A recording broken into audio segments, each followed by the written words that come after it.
Mesdames, Messieurs, bien bonjour. Vous nous rejoignez sur SICA, vous faites bien. C'est l'instant décryptage de l'actualité socio-politique au Bénin, ce pays de l'Afrique de l'Ouest de 10 millions d'âmes en marche pour une alternance démocratique à la tête du pays à la faveur de la présidentielle de février prochain.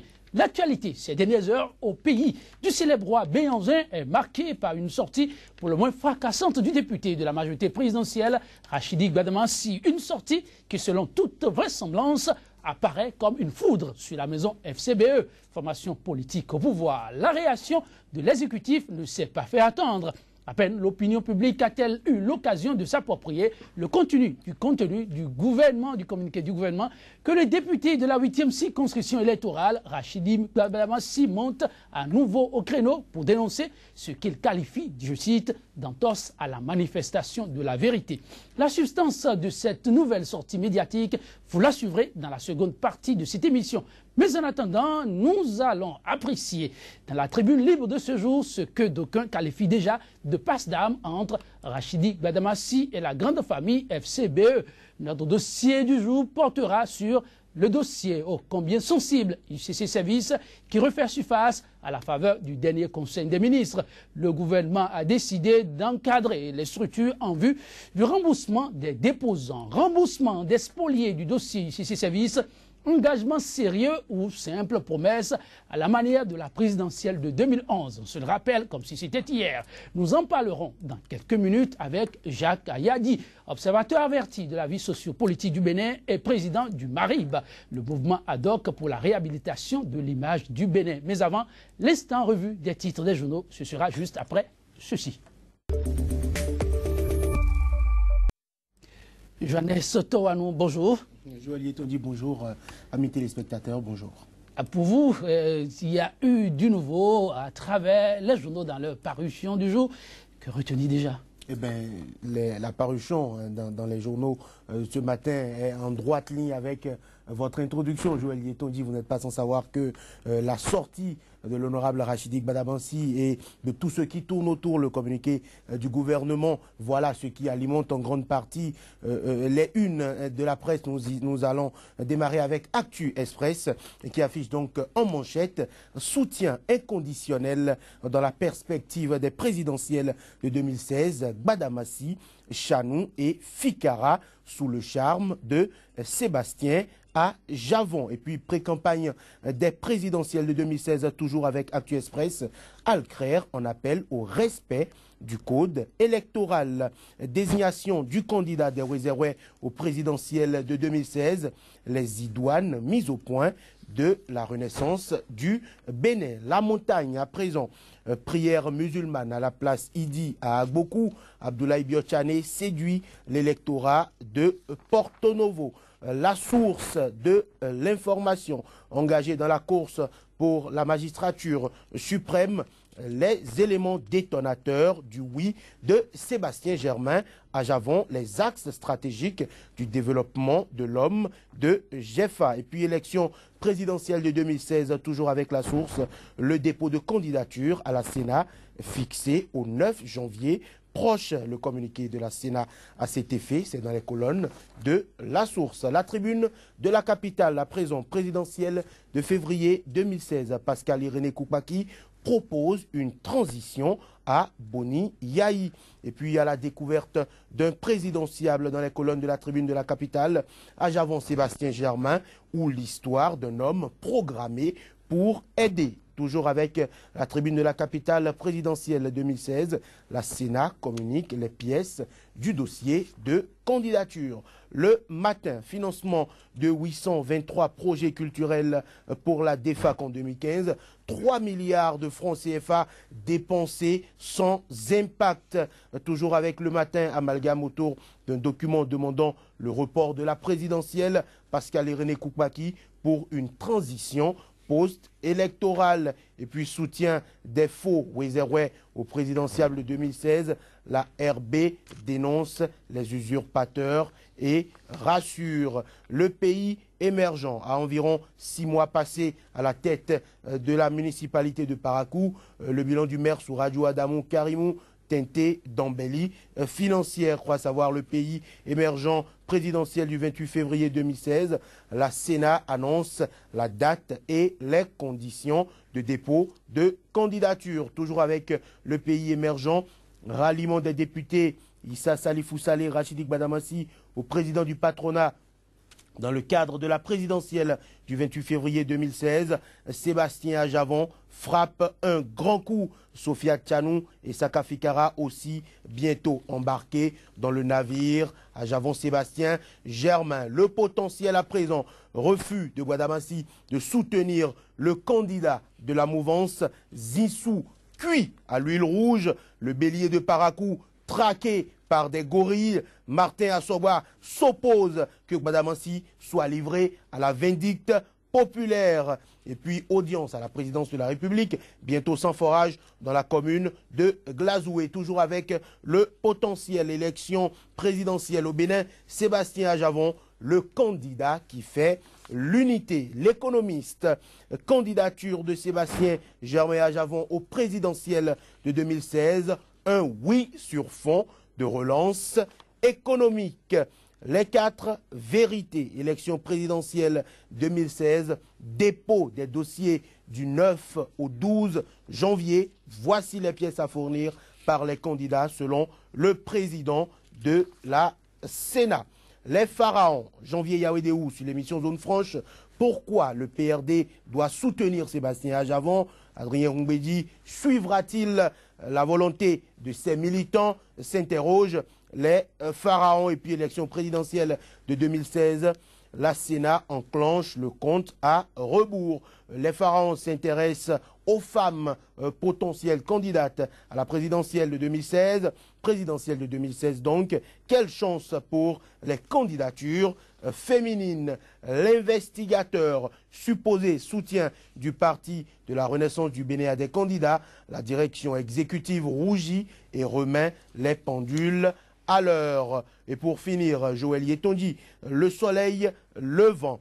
Le maire Sergio Azouman aurait instrumentalisé les résultats donnés par la Sénat par rapport à l'installation des chefs de village dans la commune de Soava, croit savoir le soleil levant. Élection présidentielle de 2016, toujours avec le soleil levant. La Sénat fixe le dépôt des candidatures pour le 9 janvier prochain. Le communiqué, c'est dans les colonnes du soleil levant. Et puis, déclaration de soutien à la candidature de Sébastien Germain Ajavon, Rachidi Gbadamassi, Sophia Tchanou et Saka Fikara, de véritables jokers dans la barque ASG.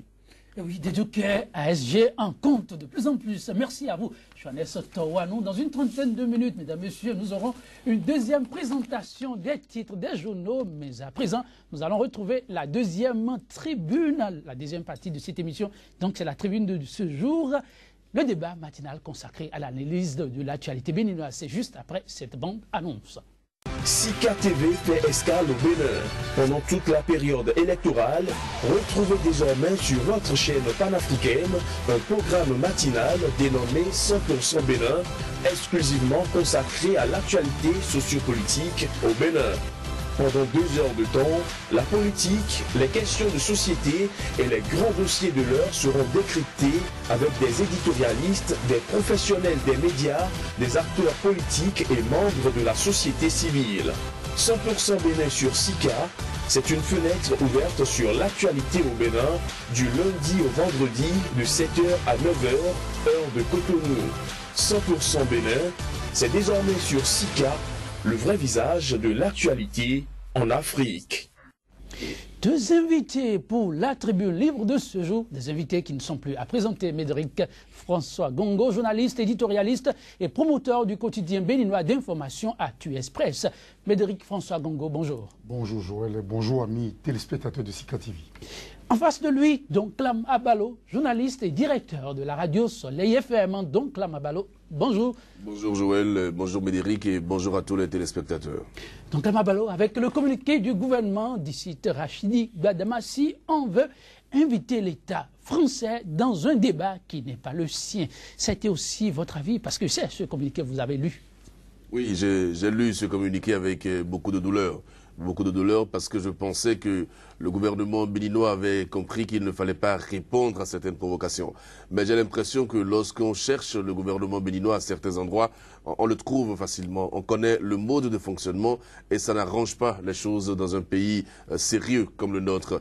Voilà un député qui s'est exprimé sur la situation politique, qui s'est exprimé même sur le candidat des forces Kori pour un Bénin émergent. Et au lieu de laisser l'état-major des forces Kori pour un Bénin émergent réagir par rapport à l'opinion du député, c'est le gouvernement qui se pourfend d'un communiqué, le secrétaire général du gouvernement qui publie un communiqué. Et je trouve que on n'avait pas besoin d'aller jusqu'à ce niveau-là. Parce que lorsque vous avez des responsabilités publiques, vous travaillez pour tout le monde, le député, qu'est-ce qu'il a dit de mauvais? Il a dit son opinion sur le choix des forces Kori pour un Bénin émergent, un choix qu'il ne valide pas, un choix qu'il ne suit pas. C'est totalement son droit de le faire. Et donc, lorsque le gouvernement le dit comme ça, je trouve que c'est quand même dommage. Et le gouvernement va jusqu'à traiter les propos de Rachidi Badamassi d'irresponsables et dire même que nous avons été interpellés, notre chancellerie a été interpellée sur la question. Quand le gouvernement le dit comme ça, ça vient corroborer la thèse de ceux qui pensent que Monsieur Lionel Zissou est le candidat de la France. Que vient chercher la France? Pourquoi est-ce que la France interpelle notre chancellerie? Moi, je ne comprends pas. Vraiment, je trouve qu'on aurait pu nous épargner de ce communiqué-là et rester serein. Il faut être serein. Le gouvernement a démontré à tout le monde que la sortie de Rachidi Badamassi a fait très mal. La preuve, le chef de l'État est allé à Parakou et vous l'avez suivi, vous avez entendu tout ce qu'il a dit. On reviendra justement par rapport à cette sortie du chef de l'État. Médéric François Gongo, ce discours continue de faire polémique et Badamassi est sorti à nouveau pour souligner d'un trait ses propos qui qualifient de propos plutôt patriotiques, qu'il attire l'attention du peuple béninois en tant qu'élu du peuple sur le danger qui plane sur la République et qu'il n'est pas question de confondre cela à du racisme. Vous, quelle lecture en faites-vous? C'est vraiment déplorable qu'à quelques jours des élections présidentielles, on en soit à des débats autour des personnes, autour des questions de susceptibilité, et j'allais dire autour du dilatoire, tout simplement. Les propos de l'honorable Rachidi Badamassi sont à situer dans leur contexte. Et lorsque l'on considère le cas de référence de l'expression du député, de l'élu du peuple, membre influent des forces Kori pour un Bénin émergent, l'on doit savoir qu'il avait agi pour que le gouvernement sorte de ses gonds, parce qu'il connaît le modus operandi du gouvernement de la République. C'est également déplorable que l'on en soit à utiliser le Conseil des ministres, un organe très très important de l'appareil d'État, à des fins presque personnelles. Ce n'est pas d'aujourd'hui que les communiqués du Conseil des ministres donnent objet à discussion, donne objet à polémique. Nous l'avions constaté. On a été jusqu'à faire sortir des communiqués ici pour mettre à l'index des citoyens de certaines régions. On a été jusqu'à stigmatiser des Béninois de certaines régions comme étant ceux-là qui auraient tué l'un de leurs frères. On l'utilise à temps et à contre-temps de manière anachronique et intempestive l'appareil d'État que constitue le Conseil des ministres, parce que le prolongement du Conseil des ministres, le prolongement du gouvernement, j'allais dire, c'est le communiqué du Conseil des ministres. Et lorsque l'on voit le gouvernement rougir pour si peu, lorsque l'on voit le chef de l'État sorti de ses gonds, rapidement aller à Parakou. On avait dit qu'il avait prévu aller à Parakou pour les festivités de fin d'année. Soit, mais on constate que cette arrivée à Parakou a été précipitée par les propos de l'honorable Rachidi Badamassi. Je pense que l'honorable Rachidi Badamassi vient de donner encore la preuve qu'il est un animal politique. Il vient de focaliser le débat public autour de sa personne. Il vient de démontrer qu'il est un ténor et qu'il maîtrise, j'allais dire, le fonctionnement politique du président Boniaï. Mais malheureusement, l'État n'est pas constaté. Les personnes, les individus, les individualités sont constatées sur fond de chosification de l'organe d'État, sur fond de discours qui frisent un peu, excusez du peu, la bassesse humaine, parce que l'on en est là à faire des promesses, l'on en est à ne plus se contrôler. Revenons avec votre émission sur le discours, parce que Badamassi s'est attardé sur ce discours et dit qu'il voudrait bien que le peuple arrive à comprendre, et c'est important que le peuple sache ce qu'il en est. Parlant de ce discours, Rachidi pense que le chef de l'État a outrepassé ses limites. Je ne sais pas si c'est aussi votre lecture. Il dit que ce n'est pas au chef de l'État de répondre à son message. Il adresse un message au candidat qui ne comprend pas le candidat dans ce rôle-là. Qu'il ne trouve pas un candidat à même d'aider ce peuple qui va dans une direction donnée à accomplir ses rêves. Et c'est ce qu'il a essayé de dépeindre. Et que le chef de l'État en prenne le devant de la situation de cette façon-là. Le chef de l'État, pour lui, s'est trompé de combat. C'est aussi votre avis? Oui, affirmatif. Je pense que ce qui se passe aujourd'hui est d'une gravité extrême et repose le problème d'étanchéité, de limite entre le pouvoir, le politique pur, entre l'homme, la personne, l'individu que constitue le chef de l'État et l'appareil d'État. Je pense qu'il ne faut pas qu'on ait comme l'impression qu'on veut imposer le candidat du chef de l'État des forces Cori pour un Bénin émergent à tout un peuple. Ce n'est pas parce que l'on a désigné un candidat qu'il est ipso facto dit qu'il sera élu. On a comme l'impression que le chef de l'État ne l'entendra pas de très bonnes oreilles si son candidat n'arrivait pas à passer. Parce que l'on le voit au premier propos enquiquineur. Il faut que je parle en ces termes. Le chef de l'État sort de ses réserves et en arrive à perdre son contrôle, alors que pour nous, il représente le Bénin, il symbolise le Bénin. Je crois que l'honorable Rachid Gbadamassi est dans ses droits. Je crois que le candidat Lionel Zinsou n'est pas le candidat de la France, à ce qu'on sache. Et nous ne sommes plus à cette époque où l'Hexagone, que l'on ne voit pas au niveau de la coopération bilatérale, au niveau de la coopération multilatérale, fait beaucoup plus que certains pays comme le Danemark, comme les Pays-Bas, comme l'Allemagne, comme la Belgique, comme même les nations du monde arabe.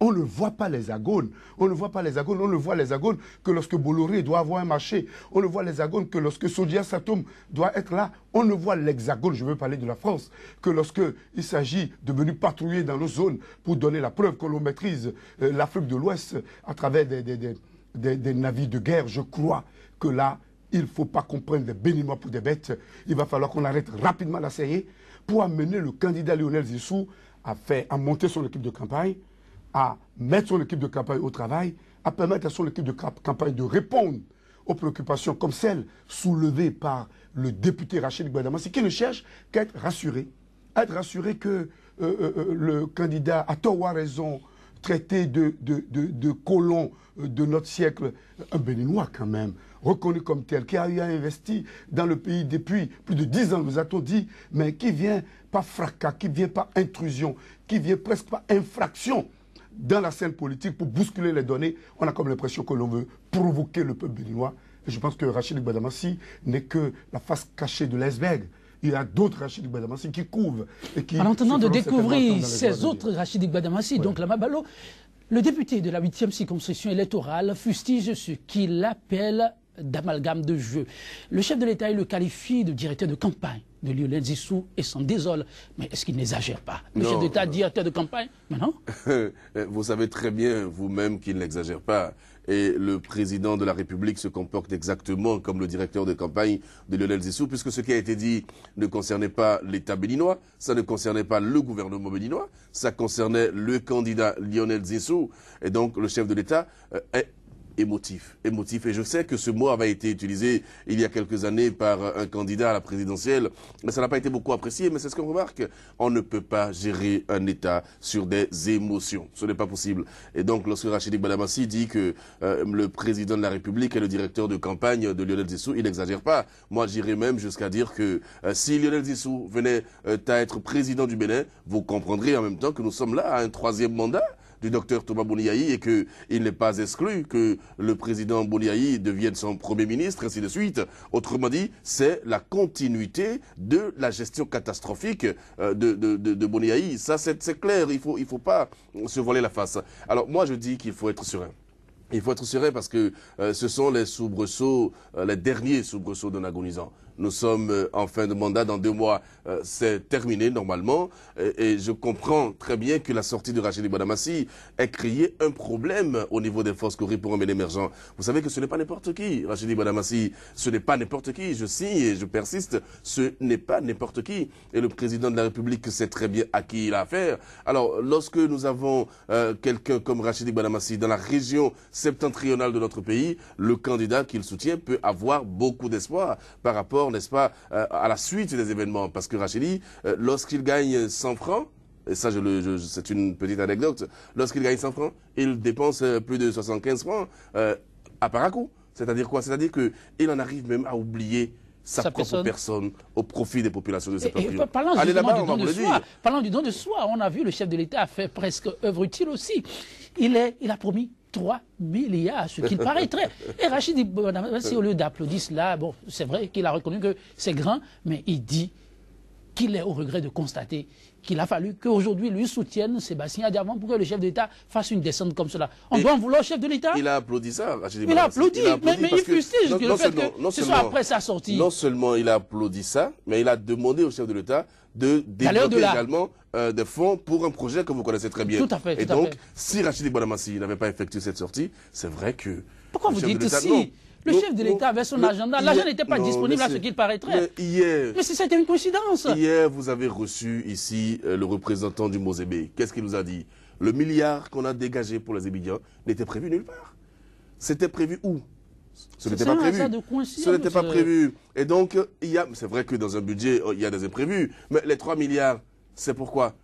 C'est pourquoi? Bon, tant mieux, de toutes les façons. Parce qu'un gouvernement est mis sur pied pour faire des travaux de développement. Et donc, si le gouvernement en arrive à débloquer 3 milliards pour la ville de Parakou, c'est tant mieux. Nous ne souhaitons que le développement. Mais est-ce que, à l'étape actuelle des choses, on peut bénéficier de ces fonds et faire le travail pour lequel ça a été prévu avant la fin du mandat? Nous sommes, rappelez-vous, à 2-3 mois de la fin du mandat. Et donc, c'est ça qui me dérange un tout petit peu. J'ai l'impression que ça, c'est de la corruption. Mais vous semblez applaudir la démarche de Rachidi, parce qu'il dit à 2 mois, le chef de l'État, il a des chantiers qui viennent lancer encore à Parakou. Et il dit que le chef ne peut pas finir en 2 mois. Vous dites pratiquement la même chose. Non, Joël, nous sommes réalistes, en fait. Ah bon? Nous sommes réalistes. Nous n'applaudissons personne, mais nous disons les choses telles qu'elles sont et nous pensons que tous ceux qui réfléchissent très bien et qui savent très bien que le pays a besoin de développement peuvent tirer les conclusions. C'est comme je dis, lorsque vous êtes... vous avez vu le Conseil des ministres? Mais vous n'avez encore rien vu. Vous allez voir les nominations bientôt. À la fin de ce mandat-là, vous allez voir des conseils des ministres où on fait 100, 200, 300 nominations parce que justement, on a envie de contenter des gens avant de partir. Et ceux-là savent très bien qu'ils ne feront qu'un mois ou 2 mois. Et lorsque vous êtes dans cette prédisposition d'esprit, vous savez que vous avez un temps très court à la tête d'une structure, vous savez comment ça se passe. Je ne vous apprends rien. Donc, le gouvernement devrait, à l'heure actuelle, commencer par faire le bilan de sa gestion. Pour moi, c'est la chose la plus importante. Qu'est-ce que le gouvernement a pu faire? Et je dois dire, et ça, il faut être honnête, qu'il y a des choses qui ont été faites quand même. Et donc, faire le point. Voilà, vous m'avez confié la destinée du pays pendant 10 ans. Pendant 10 ans, voilà ce que j'ai pu faire. Je n'ai pas pu tout faire parce que je suis un être humain, je ne peux pas tout faire, mais j'ai réussi à amener le Bénin à tel niveau de développement. Et puis après, je passe le témoin pour que celui qui viendra après moi puisse continuer l'œuvre de développement. Mais on laisse tout ça et on s'occupe des broutilles. On s'occupe de réactions de députés. Vous avez vu, Rachidi Badamassi va fatiguer Boniaï. Il le connaît très bien. Et il a dit, à chaque attaque, il y aura réaction. Le communiqué du gouvernement l'a attaqué. Rachidi Badamassi a déjà réagi. Et si le gouvernement continue à le faire, mais il continuera lui à réagir. Et il a prévenu. Il dit qu'il connaît des secrets d'État. Et donc on va aller de dénonciation en dénonciation. Ça va être une spirale de dénonciation. On ne va pas s'en sortir. Alors moi je conseille, vous voulez conseiller au gouvernement de ne pas aller sur ce terrain-là, de se concentrer sur la fin de mandat et de faire le point de la gestion. Répondre à Rachidi Badamassi, mais écoutez, ils vont passer tout le temps à le faire. Ils vont passer tout le temps à le faire et Rachidi va jouir, il va se faire plaisir. Il va se faire plaisir. Voilà. Donc on va vers un grand jeu là. Mais Rachidi Badamassi, il a ajouté que dans ce qui se fait, pour lui, c'est que le gouvernement veut éloigner les populations de l'essentiel. Et l'essentiel, c'est que loin de l'image du grand démocrate qu'il connaissait au départ, que très rapidement, le chef de l'État s'est métamorphosé. Je ne sais pas si c'est la lecture que vous en faites. Il accable le chef de vouloir imposer au peuple béninois un dauphin. Ce que la France n'a jamais fait, ce que Barack Obama, que le Yaï Boni adulerait, n'a jamais fait. Il fustige cet état de choses. Or, Yahya Boni n'a jamais déclaré avoir de dauphin. Non, vous êtes analyste politique. Est-ce qu'on n'exagère pas un peu? Yahya Boni a-t-il un dauphin? Non, sincèrement parlant. Je pense que le dauphinat n'est pas constitutionnellement prévu. Et Yahya Boni n'a non plus dit qu'il a des dauphins. Il n'a pas besoin de le dire, mais nous le constatons. Donc à l'acte, vous le voyez aussi imposer un dauphin. Nous le voyons dans la peau du directeur de campagne, qu'il le veuille ou non. On le constate, il est le directeur de campagne du candidat Lionel Zissou, et les jeux sont faussés dès le départ. Il y a une inégalité dénoncée par l'ONG Al-Kher.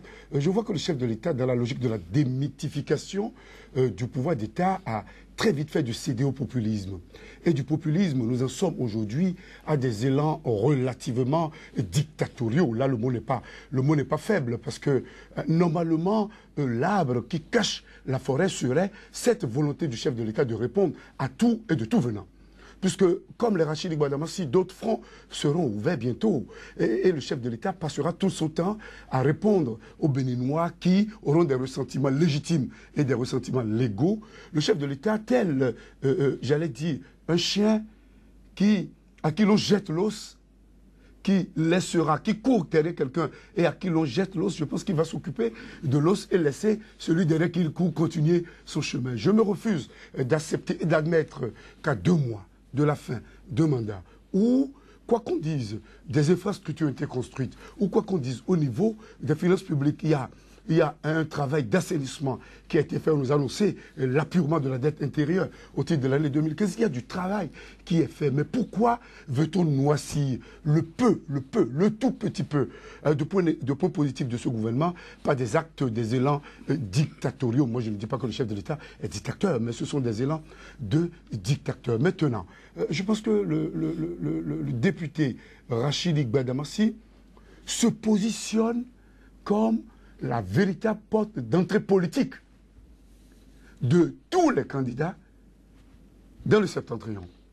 Il se positionne aujourd'hui comme l'interlocuteur valable au moment où le chef de l'Atakora, je veux parler du ministre Barthélémy Kassa, est affaibli par le fameux dossier qu'on a mis en veilleuse PPA 2, au moment où, au niveau de la Donga, la guéguerre entre Toleba et Djemba se poursuit, au moment où, au niveau de la Liborie, nous voyons Robert Bian, nous voyons l'homme de Karima, Arifari Bako, nous voyons le député Issa Salifou jouer le général Robert Bian, l'occupation du terrain, qui, à l'attentisme, parlant de Arifari Bako, qui, j'allais dire, à l'équilibriste politique, parlant de l'honorable Issa Salifou, nous voyons le député Gbadamassi, Rachidi, en animal politique, prendre le devant des choses et se positionner comme l'éclaireur, l'éveilleur. Et c'est en cela qu'il faut donner tout son sens, toute sa valeur à cette position de l'honorable Rachidi Gbadamassi, qui est de toute évidence